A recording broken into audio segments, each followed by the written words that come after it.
शहर के एक छोटे से कोने में रमेश अपने पुराने घर के आंगन में बैठा हुआ कुछ पुराने बर्तनों को साफ कर रहा है और उसकी पत्नी सुनीता चूल्हे पर चाय चढ़ाते हुए गहरी चिंता में डूबी हुई है। देखो जी, मैं तुम्हारे इस फैसले के बिल्कुल खिलाफ हूँ और मैं तुम्हें साफ साफ बता देना चाहती हूँ कि आज के इस महंगाई के जमाने में जब गैस का सिलेंडर 1000 रुपए से ऊपर आता है और तेल की कीमत आसमान छू रही है, तब तुम सिर्फ 10 रुपए की प्लेट में चाइनीज पकौड़े बेचने की जिद पर अड़े हुए हो। मुझे तो समझ ही नहीं आता कि तुम अपनी जेब से पैसे लगाकर लोगों को मुफ्त में खिलाना चाहते हो या वाकई में कोई व्यापार करना चाहते हो, क्योंकि इस तरह से तो हम सड़क पर आ जाएंगे और हमारे बच्चों की स्कूल की फीस भी नहीं भरी जा सकेगी।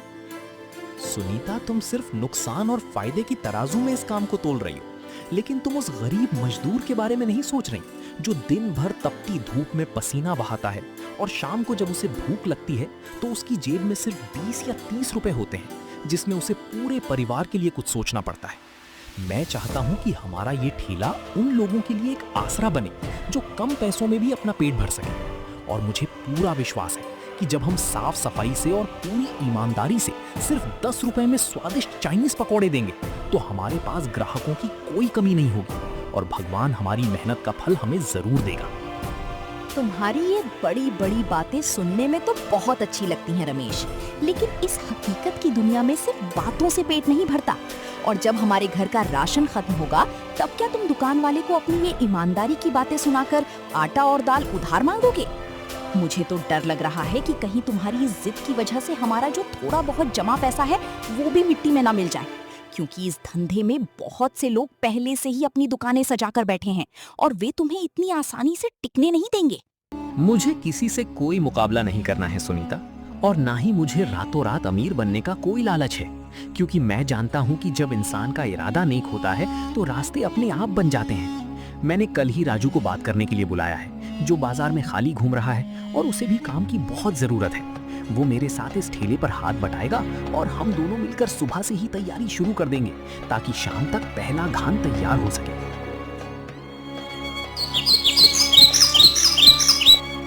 अगले दिन सुबह सवेरे रमेश अपने नए ठेले को सजाकर खड़ा करता है और उसका युवा सहायक राजू बड़ी बाल्टी में कटी हुई हरी सब्जियां और बेसन का घोल तैयार करने में व्यस्त है।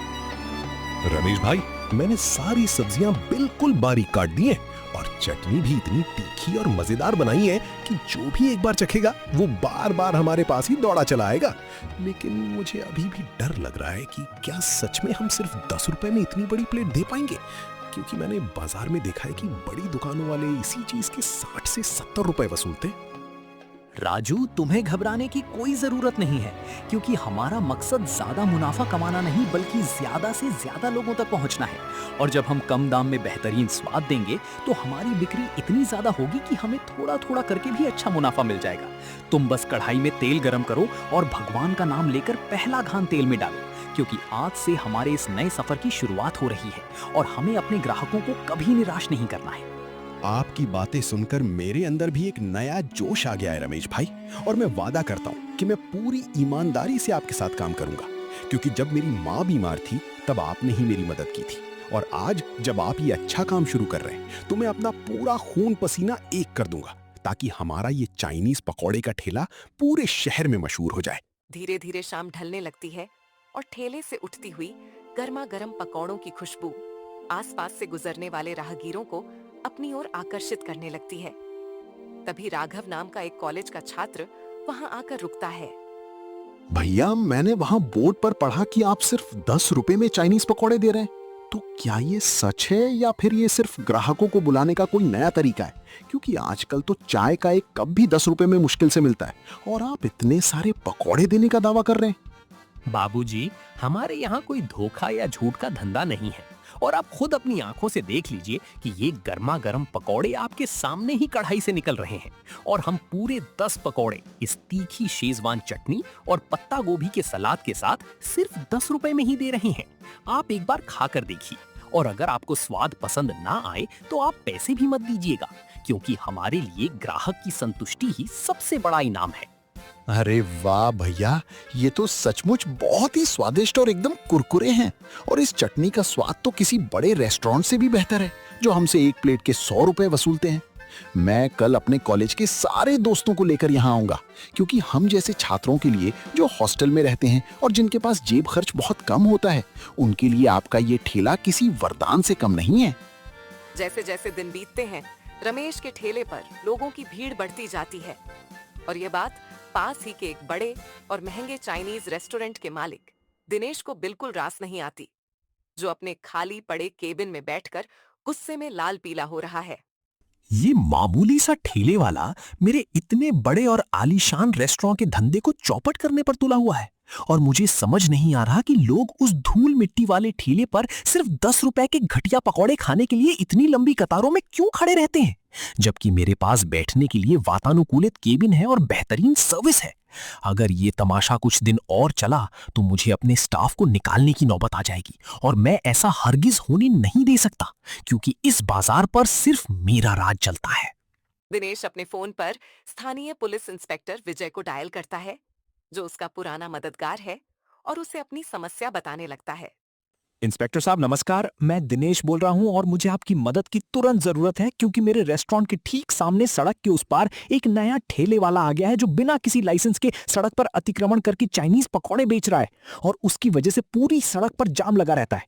मैं चाहता हूं कि आप अपनी गाड़ी लेकर आएं और इसे वहां से खदेड़ दें, ताकि मेरा धंधा भी बच सके और सड़क पर चलने वाले लोगों को भी कोई परेशानी ना हो। दिनेश जी, आप चिंता मत कीजिए, क्योंकि कानून इसीलिए तो बना है कि हम आप जैसे रसूखदार लोगों के व्यापार की सुरक्षा कर सकें।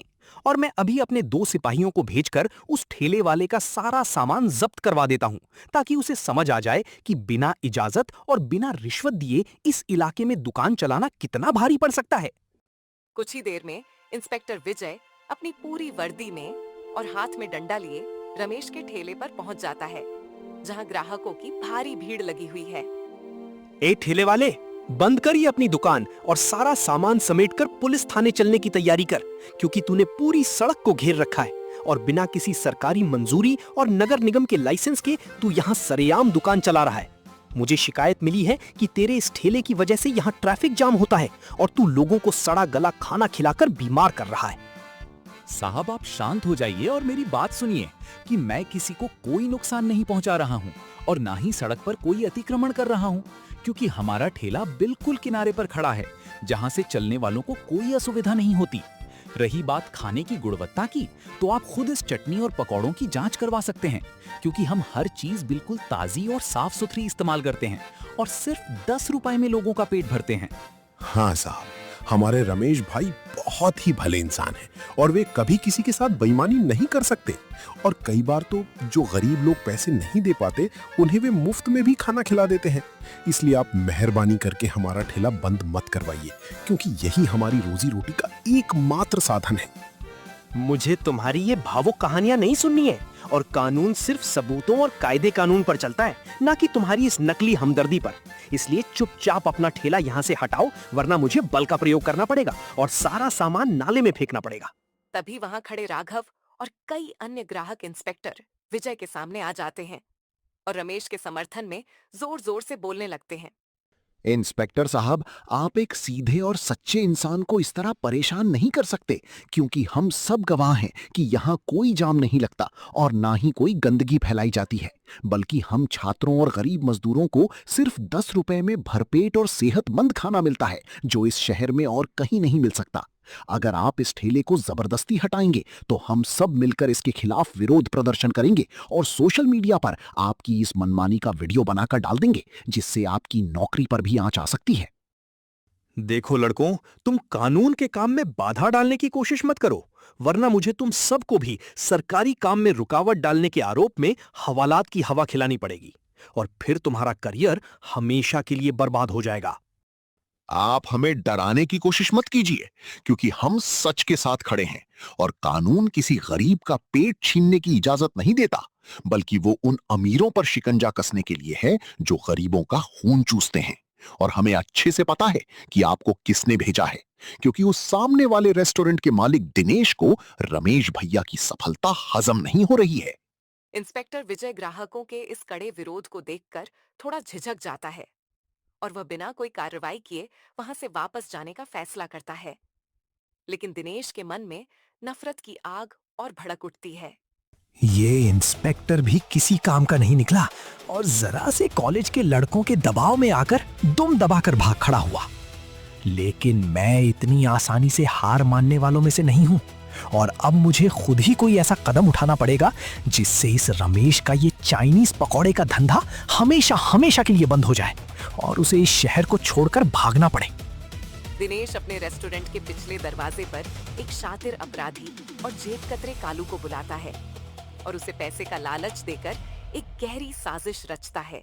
कालू, ये पकड़ो 5,000 रुपए एडवांस और तुम्हारा काम बहुत ही आसान है कि तुम्हें आज रात जब वो रमेश अपना ठेला बंद करके घर चला जाए तब उसके मसाले और बेसन के डिब्बों में ये लाल रंग का जहर मिला देना है जो पेट में जाते ही इंसान को गंभीर रूप से बीमार कर देता है। और जब कल लोग उसके पकौड़े खाकर अस्पताल पहुंचेंगे तो पुलिस खुद ही उसे गिरफ्तार कर जेल में डाल देगी और उसका ठेला हमेशा के लिए सील हो जाएगा। मालिक, आप बिल्कुल बेफिक्र रहिए क्योंकि ये काम मेरे लिए बाएं हाथ का खेल है और मैं रात के अंधेरे में चुपचाप जाकर उसके सारे बर्तनों और मसालों में ये दवा मिला दूंगा जिससे उसका खेल पूरी तरह बिगड़ जाएगा और किसी को शक भी नहीं होगा कि ये सब किसने किया है। रात के करीब 2 बजे जब पूरा शहर सो रहा होता है, कालू दबे पांव रमेश के ठेले के पास पहुंचता है, जहां उसने अपना सारा सामान एक तिरपाल से ढककर रखा हुआ है। लेकिन राजू, जो आज रात वही ठेले के पास एक चद्दर ओढ़कर सोया हुआ था, कुछ आहट पाकर जाग जाता है। कौन है वह और इतनी रात को हमारे ठेले के पास क्या कर रहा है? अरे रुक वहीं, तू भागने की कोशिश मत कर वरना मैं शोर मचाकर पूरे मोहल्ले को इकट्ठा कर लूंगा। राजू बहादुरी से कालू को पकड़ने की कोशिश करता है और दोनों के बीच हाथापाई शुरू हो जाती है, जिसमें कालू के हाथ से वह जहर की शीशी नीचे गिर जाती है और वह राजू को धक्का देकर अंधेरे का फायदा उठाकर भाग जाता है। रमेश भाई, जल्दी बाहर निकलिए और देखिए कि रात को कोई हमारे ठेले के पास आया था और उसने हमारे सामान के साथ छेड़छाड़ करने की कोशिश की है और यहाँ जमीन पर ये अजीब सी शीशी भी पड़ी हुई है जिस पर खतरे का निशान बना हुआ है। रमेश अपने घर से बदहवास हालत में बाहर आता है और जमीन पर पड़ी शीशी को देखकर दंग रह जाता है।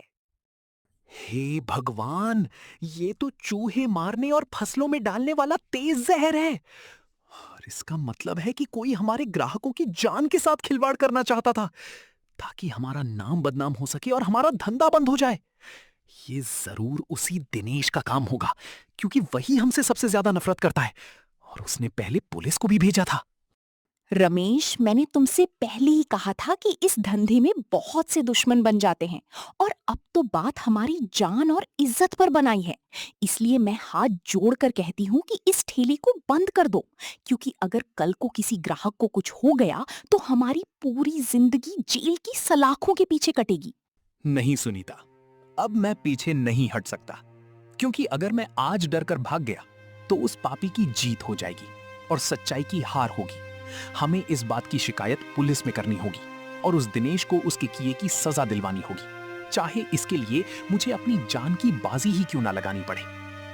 सुबह होते ही रमेश और राजू सीधे पुलिस स्टेशन पहुंचते हैं, जहां इंस्पेक्टर विजय अपनी कुर्सी पर बैठा चाय पी रहा है। इंस्पेक्टर साहब, कल रात को किसी ने हमारे भोजन में जहर मिलाने की कोशिश की और अगर राजू सही समय पर नहीं जागता तो आज न जाने कितने मासूम लोगों की जान चली जाती। और हमारे पास उस अपराधी की छोड़ी हुई जहर की शीशी भी है जिससे साफ पता चलता है कि ये कोई मामूली चोरी नहीं बल्कि एक सोची समझी साजिश थी। रमेश, तुम्हारे पास इस बात का क्या सबूत है कि ये काम दिनेश ने ही करवाया है? क्योंकि कानून सिर्फ शक के आधार पर किसी बड़े व्यापारी को गिरफ्तार नहीं कर सकता और वैसे भी तुम जैसे छोटे ठेले वालों की कई दुश्मन हो सकते हैं जो तुम्हारी इस सस्ती दुकान से जलते हों। साहब, मैंने अपनी आंखों से उस आदमी को देखा था जो रात को आया था और वो कोई और नहीं बल्कि वही कालू था जो अक्सर दिनेश के रेस्टोरेंट के बाहर मंडराता रहता है और उसके इशारे पर काम करता है। अगर आप कालू को पकड़कर कड़ाई से पूछताछ करेंगे तो सारा सच अपने आप सामने आ जाएगा। इंस्पेक्टर विजय थोड़ा सोच में पड़ जाता है क्योंकि उसे भी लगता है कि दिनेश इस हद तक गिर सकता है और वह अपनी जीप लेकर कालू की तलाश में निकल पड़ता है तथा कुछ ही घंटों में कालू को दबोच लिया जाता है, जो पुलिस की मार के डर से सब कुछ उगल देता है। साहब, मुझे माफ कर दीजिए और मुझे मत मारिए, क्योंकि मैंने ये सब सिर्फ 5,000 रुपए के लालच में किया था, जो मुझे दिनेश मालिक ने दिए थे। और उन्होंने ही मुझे वो जहर की शीशी दी थी ताकि मैं उसे रमेश के पकौड़ों में मिला सकूं। मुझे बहुत बड़ी भूल हो गई थी कि मैंने दिनेश जैसे घटिया इंसान का साथ दिया, जो सिर्फ अपने निजी स्वार्थ और लालच के लिए मासूम लोगों की जान लेने पर उतारू हो गया था। और मैं अभी जाकर उसे गिरफ्तार करता हूं, ताकि कानून का इकबाल कायम रहे। इंस्पेक्टर विजय दिनेश के रेस्टोरेंट में पहुंचता है, जहां दिनेश ग्राहकों के बीच खड़ा होकर मुस्कुरा रहा है। दिनेश, तुम्हारी ये मुस्कुराहट अब ज्यादा देर नहीं टिकेगी, क्योंकि कालू ने अपना जुर्म कबूल कर लिया है और उसने साफ साफ बता दिया है कि तुमने ही उसे रमेश के ठेले पर जहर मिलाने के लिए भेजा था। इसलिए अब सीधे सीधे अपने हाथ आगे करो और जेल चलने की तैयारी करो। इंस्पेक्टर साहब, ये आप क्या कह रहे हैं? और आप उस मामूली से चोर की बात पर कैसे यकीन कर सकते हैं, जबकि मैं इस शहर का एक प्रतिष्ठित नागरिक हूं और टैक्स भरता हूं? ये जरूर उस रमेश की कोई चाल है जो मुझे बदनाम करके अपना धंधा चमकाना चाहता है। मुंह बंद रखो दिनेश, तुम्हारी असलियत अब सबके सामने आ चुकी है और तुम्हारे जैसे लालची इंसान को समाज में रहने का कोई अधिकार नहीं है, जो सिर्फ 10 रुपए के चाइनीज पकौड़े बेचने वाले एक गरीब की सफलता से इतना जल गया कि उसकी जान लेने पर आमादा हो गया। दिनेश को हथकड़ी लगाकर पुलिस स्टेशन ले जाया जाता है और ये खबर पूरे बाजार में आग की तरह फैल जाती है, जिससे रमेश के प्रति लोगों का सम्मान और विश्वास और भी बढ़ जाता है। रमेश, मुझे आज अपनी सोच पर बहुत पछतावा हो रहा है, क्योंकि मैंने तुम्हारी ईमानदारी और नेकदिली पर शक किया था। लेकिन आज तुमने साबित कर दिया कि जब इंसान का रास्ता सच का होता है तो खुद भगवान उसकी रक्षा करते हैं। और अब मैं भी तुम्हारे साथ कंधे से कंधा मिलाकर इसी ठेले पर काम करूंगी। सुनीता, मुझे तुमसे कोई शिकायत नहीं है, क्योंकि तुम एक पत्नी होने के नाते सिर्फ हमारे परिवार की सुरक्षा के बारे में सोच रही थी। लेकिन आज मुझे इस बात की बेहद खुशी है कि हमारे इस छोटे से प्रयास ने ना सिर्फ लोगों को सस्ता भोजन दिया, बल्कि बुराई पर अच्छाई की जीत को भी साबित कर दिया। रमेश भाई, आज से हमारे चाइनीज पकौड़ों की कीमत 10 रुपए ही रहेगी और हम इसमें और भी बेहतरीन स्वाद जोड़ेंगे, ताकि कोई भी गरीब हमारे ठेले से कभी भूखा ना लौटे और हमारा ये ठेला हमेशा प्यार और सेवा का प्रतीक बना रहे। इस प्रकार रमेश का वह छोटा सा ठेला चाइनीज पकौड़े 10 रुपए न सिर्फ एक सफल व्यवसाय बनता है, बल्कि पूरे शहर के लिए ईमानदारी, सेवा और मानवीय मूल्यों की एक अनूठी मिसाल बन जाता है, जहां हर किसी को सम्मान और स्वाद दोनों मिलते हैं।